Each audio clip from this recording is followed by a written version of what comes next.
would like to offer Katina robe together with other offerings to the monastic community. May the monastic community accept Katina robe together with other offerings from all of us. After receiving this robe, please use this robe for Katina tradition for the benefit, happiness, and the attainment of nirvana to all of us from now on till forever.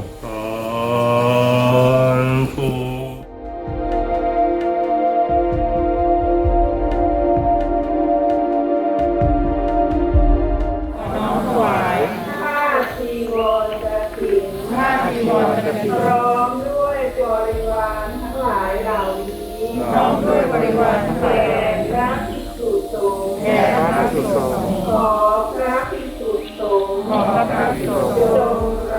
จงรับผ้าจีวรกฐินผ้าจีวรกฐินพร้อมด้วยบริวารทั้งหลายเหล่านี้พร้อมด้วยบริวารทั้งหลายของพระเจ้าทั้งหลายรับแล้วจงปรากฐินด้วยผ้าผืนนี้เพื่อประโยชน์เพื่อความสุขเพื่อมรรคผลนิพพานแก่ข้าพเจ้าทั้งหลายตลอดกาลนานเทอญ